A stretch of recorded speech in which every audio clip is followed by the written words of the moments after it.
And shop owners in Kannur clash with the SDPI and PFI workers who tried to forcibly shut the shops. There is massive sentiment across the state against this so-called forced Band or Hartal which has been called in.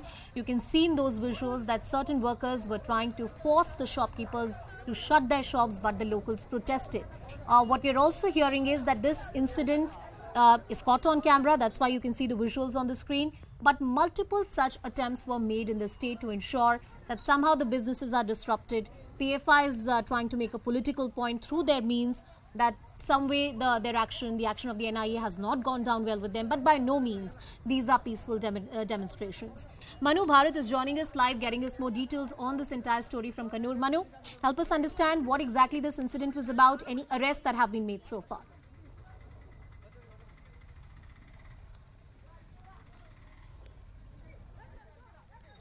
Manu, am I audible to you? More than 20 people have been arrested. Yes, you are audible. More than 20 people have been taken into custody by the police in Kannur. They have been involved in a series of violent incidents that has been taking place in Kannur.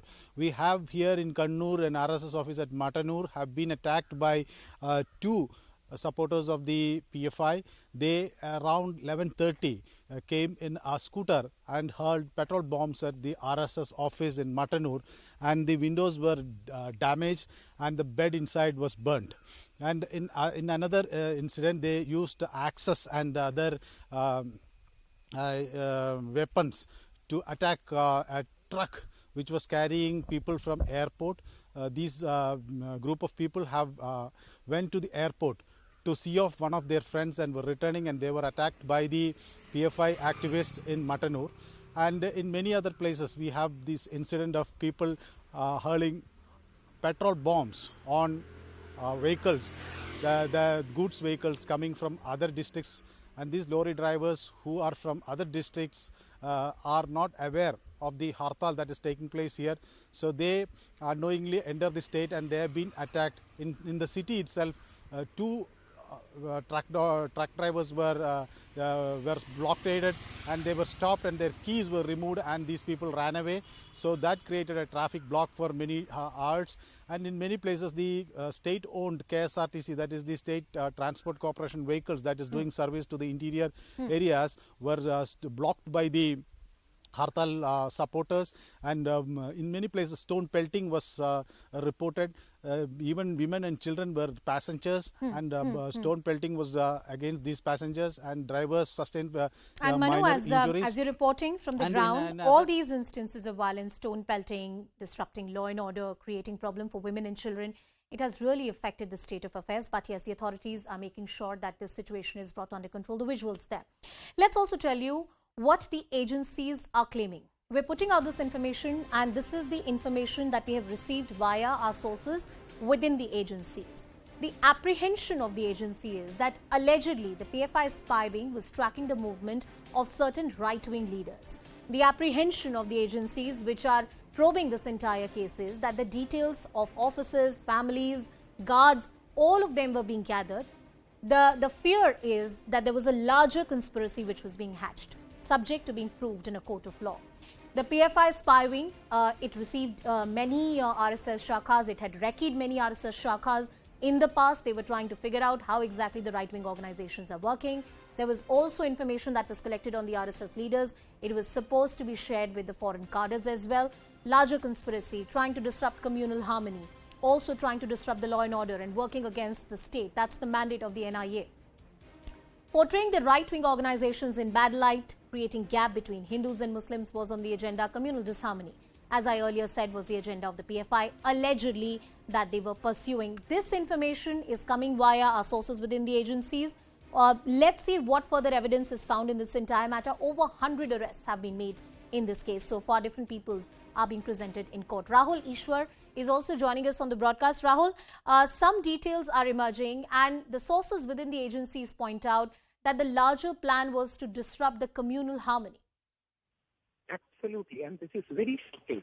People like us have been pointing out that Kerala and India is home to some of wonderful Muslim organizations like Muslim League and involving Jamaat-e-Islami, MES. But Popular Front of India is a hardline Islamist organization who has links to various radical Wahhabi organizations in India and abroad. They need to be taken as a serious threat to our society. They were people who chopped off the hands of a Christian professor called Joseph. And they were people who were involved in many activities. For example, from Kerala, our communist chief minister, V.S. Achuthanandan, earlier said Popular Front is trying to establish an Islamic state in Kerala itself. Please remember, this was not by a right wing, this was not by any Hindu organization, this was by a leftist, very senior comrade V.S. Achuthanandan on record saying this. So they have been involved in a hardline Islamist, not wholly Islamic, but Islamist agenda.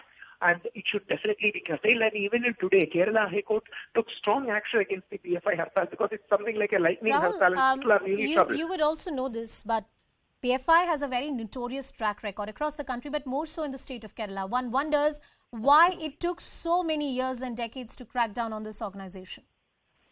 And let me be very honest, blunt and honest here, because earlier, especially our center-left and left-wing parties were thinking that you will somehow manage PFI in one way or the other, let them get their vote bank, let us talk to them. This was the general line of them. But increasingly, people are beginning to realize that there are serious dangers and threats. That our own people are going to Syria or Afghanistan or many other parts in pursuit of extremism. It is absolutely shocking. And Kerala is such a place where you have large number of communal harmony. Kerala is a very good place where people gel well. Communal harmony is there because of the great legacy of our own history. But people like the Popular Front of India disrupt that and they create ruckus and they even undermine mainstream Muslim organizations who have been very supportive of the Hindu-Muslim unity cause. So I hope the Popular Front more action would be taken, more supervision would be done, and more intense scrutiny of Popular Front would be done. Rahul, I ask this question to you with all responsibility that there are various right-wing organizations, Hindu groups, like various other religious groups working in this country. The argument that is coming from the organizations like PFI and many of their sympathizers draws a certain kind of analogies between the PFI and certain Hindu groups operating, saying that there is violence which is being perpetrated from certain Hindu groups as well, but the administration is being selective. Do you buy that argument? No, let me be very honest regarding this. I am a proud Hindu activist, but I am a person who could file complaint against Satri Prachi for her anti-Muslim statements, and we have been campaigning and we have been strongly against people like Yadi Narasimhanan, who even is opposing tricolor flags. So there is a hardline fringe. Nobody denies. But the whole idea of this pseudo-secular left lobby is giving a cover fare to Popular Front by equating them to mainstream Muslim organization.